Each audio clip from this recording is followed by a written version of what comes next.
space, I will continue to respond. But I think we must demand accountability. We must demand integrity.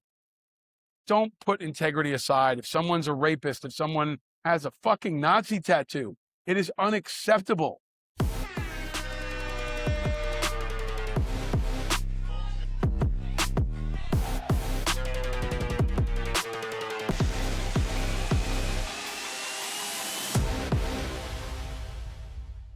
Welcome to Independent Americans. I'm your host, Paul Rieckhoff. Welcome to a special quick response podcast. It's summertime. I am going to try to innovate and adapt and try new things. And one of them is going to be quick response podcasts like this that are much less formal, that give you my perspective and analysis on breaking news, especially when there's quick breaking news. And there's two topics that are right now at the top of the headlines that have broken in the last hour or so. It's Wednesday evening, and I want to give you my take, give you my perspective, and then I'll have a fuller episode tomorrow and the days to come. Top story right now, Graham Platner, the Democrat, left-leaning Democrat and former Marine running for the Senate in Maine, has now withdrawn. He just posted a video on social media, about an 11-minute video, where he denies the allegations. He says this is time to remove him from the ballot. He blames the party establishment and the corporate media. And I don't think he really takes responsibility for anything. Look, here's the bottom line. He can't win. And this is bigger than Graham Platner. If there's a chance to take out Susan Collins and flip the fate of the Senate, that is literally the difference between war and peace, Hegseth or not. This is the most pivotal race in America. And here's the bottom line. It's already over. I said this from when Platner first declared. Many on the left, many in the Democratic Party were really excited about this guy. I think that movement crested in the early days, and independents and Republicans were skeptical throughout. When the Nazi tattoo first emerged and he had a bullshit story about how he didn't know it was a Nazi tattoo, then he had it removed. Then there were allegations of all the crap he said online that was nasty and racist and misogynistic, and that put a real hit on him. And then there was the first allegation, and now this next allegation of rape. He's been accused by two women who have gone public, who have put their name on the record. They are out there. They've spoken to the media very courageously. And the truth is, it doesn't matter if it's true. He's done.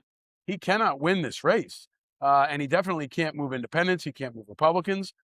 And I don't believe him. I've never believed him. I posted something last night that I think is important. I think he's only done one interview with a veteran, and it's Jason Kander, who's a Democrat. He has this podcast, and Platner went on that. He did a lot of very favorable interviews on MSNBC, on Pod Save America. He never sat down with me. I've invited him via surrogates and his team and publicly a number of times. I've invited him on the show. I've put it out there. I thought I might land it after he had a conversation with Sebastian Junger, who's a regular guest on the show, but it never happened. They never responded. He's never come on my show. I think that's in part because he did not want to be frontally confronted by another veteran. He didn't do Sean Ryan's podcast either. He didn't go on Joe Rogan. He didn't go on other places that might have been tougher. And I think that was revealing to me, because if he was really confident about himself and about his candidacy, he would go anywhere and talk to anyone. But he didn't. And that was one of many warning signs. I was skeptical about Platner from the beginning. You can check the record. You can check my interviews. Also, because I think the Democratic brand is in the toilet, not just in Maine, but in Texas and across this country. Now, Trump and the Republicans are in the toilet too, but the Democrats have to prove that they're a viable alternative. And this guy, I think, was also just too far left. I think the progressives are having a moment. It may work in New York. It may work in Los Angeles. It may work in Seattle. I do not think it's going to work in Maine. I do not think it's going to work in Texas. I do not think it's going to work in Michigan and other critical battleground states. There is a cap to how far this progressive democratic socialist agenda can go. And Bernie Sanders is wrong again. Bernie Sanders, who tried to run for president and would have ensured that there was no Joe Biden and that Donald Trump was victorious. Bernie Sanders, who is always an apologist and always blames everyone else, from the system to the forces of evil to the right wing. He did the same thing when the VA scandal was happening under Secretary Shinseki. Stuff kept coming out about the backlog, about the failures, about Shinseki. And Sanders refused to acknowledge that they were real. He said it was a conspiracy to take down the VA, that it was people who were against socialized medicine. No, it was a lot of stuff that was just broken. And I feel like there's a parallel here with Platner. He's refusing to acknowledge the facts because they don't fall in line with what he wants to be true. They've all wanted Graham Platner to be, I don't know, the great white hope, the tough guy, white dude with the tattoos and the gravelly voice who's going to make the progressives look tougher. That's not a woman of color. That's not an old guy from Vermont. That's not going to pigeonhole them as peaceniks or far lefties. They want someone who looks the part like Platner. And they're willing to put aside his many problems in order to further that agenda. And this is the price they pay. And this is the price that we all pay now, because Maine is done. I think the Democrats had no chance to begin with, especially because Maine is a uniquely independent state. I've talked about it for years on the show. We've talked to Rick Bennett, who's running for governor as an independent in Maine. We've talked to Angus King, who is right now serving as an independent senator from Maine. Maine is an independent place. 300,000 people are independent and in Maine, and they will ultimately decide this election. And I think in the end, whoever the Democrats nominate will not have the momentum, will not have the stature, will not have the excitement. A lot of people are just going to be disgusted by this whole process. And Susan Collins' supporters are going to come home to her. And if I were in Maine right now, I would probably vote for Susan Collins too. I don't know. I mean, I don't know what I'd do. I wish there was an independent, but there will not be an independent on the ballot. It will be messy. It will be, I think, disgusting. The Democratic Party in Maine will hold a convention. Hopefully they'll make it fair and open. But if you had truly open primaries and you had an independent on the ballot, we would have an option right now. So I think Maine is a test case for so many things that are broken with our politics. It's another example of where voters are forced to choose between two bad options. And many of them, unfortunately, are going to choose to not vote. But I hope that they do. I hope that they push for better candidates. I hope that they push for more answers. This is, by the way, our top topic today.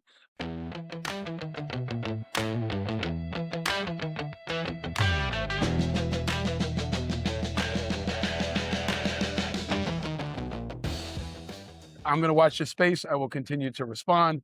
But I think we must demand accountability. We must demand integrity.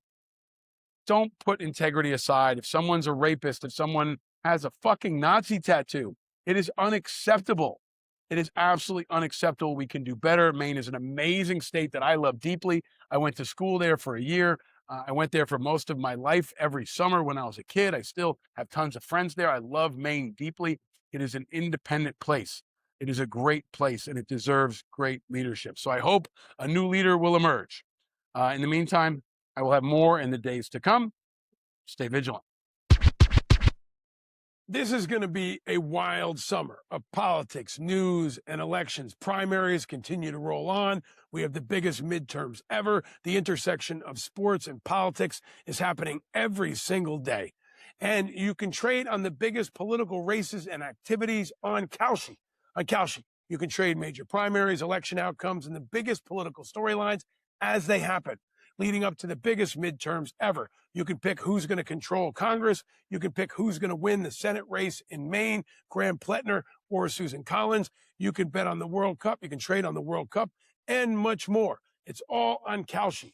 You're trading against peers in a live market, meaning there's no house. And as the probability changes, you can buy in and out of your position. For a limited time, download the Kalshi app and use the code for this show, INDEPENDENT, and get $10 when you trade 10. Kalshi, Kalshi, where you can trade on anything, including just about everything you hear about here on Independent Americans. 18 and over only. Restrictions and eligibility requirements apply. Even contract trading involves risk and may not be suitable for all investors. Prices, values, and available markets may differ from those mentioned. For more information, see Kalshi.com/regulatory. But check out our friends at Kalshi, who are big supporters of Independent Americans, and go to Kalshi, where you can trade on just about anything, and they'll help you stay vigilant.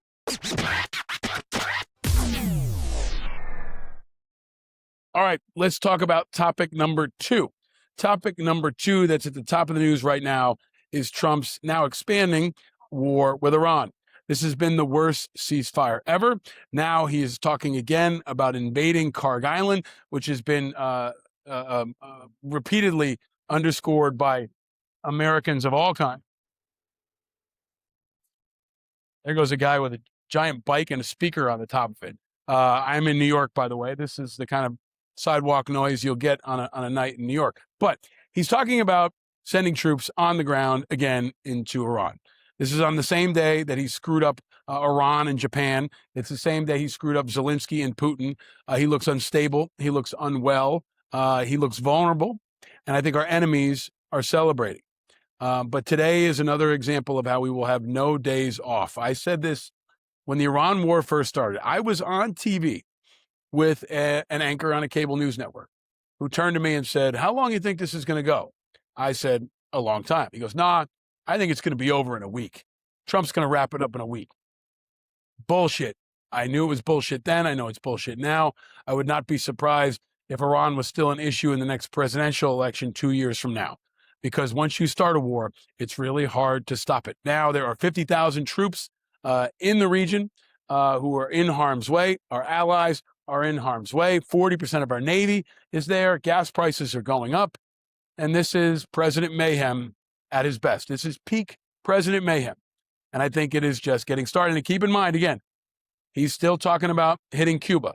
Go back and check out my episode from earlier this week with Admiral James Stavridis for more on that. But the Iran war is not over. The ceasefire was never really real to begin with. It was the worst ceasefire ever. Throughout this alleged 60-day ceasefire, they kept bombing and rocketing each other constantly. We are in a place now where ongoing war, Trump's forever war, is our new normal. The stakes continue to rise. The Iranian regime is emboldened. They now have control of the Strait of Hormuz. They still have their military. They still have their nuke capacity. None of that has changed. And we can't believe Trump, and we can't believe the Iranians. So here we are. One thing I want to note that I mentioned on News Nation today, I think it was the first time today that we saw footage out of Iran. And what you saw was people marching to memorialize the Ayatollah who was killed, right? The supreme leader who was recently killed. They were doing a show of support is what it was billed as. That's the only footage the regime has released, because it furthers their agenda. It looks like the Iranian people are mourning. It looks like the Iranian people are with them. They know they have a strong hand right now. They know that Trump is in a quagmire. They know that he is falling support back home. Remember that the War Powers Act failed that had failed before, passed by one vote, in part because 2 senators were not there. But Mitch McConnell is not well, and he is not voting. So Trump will not have the votes if more votes come forward on Iran. Lastly, remember, there is more that you can do. You can contact your members of Congress, especially your senators, and underscore that if you think the war in Iran is wrong, that they should pull the plug. Say no to the funding. Say no to the defense bill that will come up for a vote in December, because it's my prediction that they will still be dealing with Iran in December. Trump will not be removed. Even if Congress flips, I don't think they'll be able to move forward legislation to force him to come out of Iran. And even then, I don't think they can. He's all gas, no brakes, and he's going to push the limits of what he can do, especially around national security. So here we go again, folks.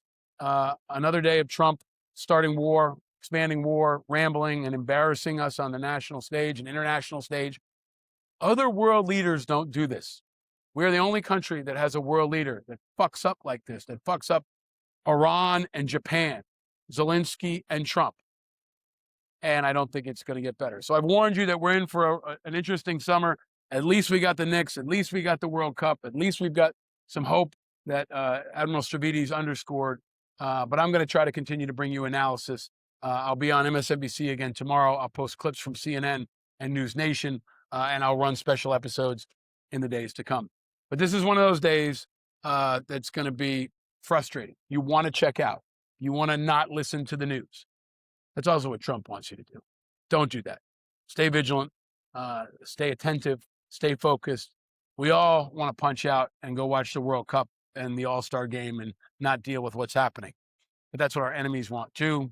That's what despots want, and we can't allow it. So With that, I wish you farewell from New York City. I will be back with a new episode tomorrow.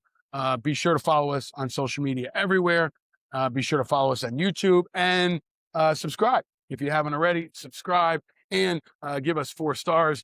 I'll give you a shot of the World Trade Center for a little hope before we leave. You can see it back there. And if you're watching on YouTube, you'll see that it's actually red, white, and blue tonight. And the World Trade Center is always a reminder that even in the worst of times, America can come back. America can be reborn. America can continue to inspire. And that's going to be on all of us. So until tomorrow, be sure to subscribe, share, and invite others to declare their independence. And know you're not alone in your vigilance. We're all vigilant. Till next time, stay vigilant, America.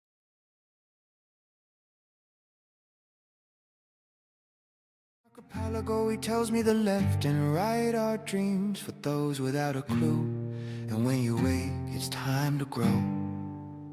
And it's not cool to believe in school, but if I can say one thing, I've seen the children of the revolution and the good trouble they can bring. He says the red and blue are dead and independent is an attitude. An island in the sea of rhetoric and archipelago, he tells me the left and right are dreams for those without a clue. And when you wait, it's time to grow. Powered by Righteous Media.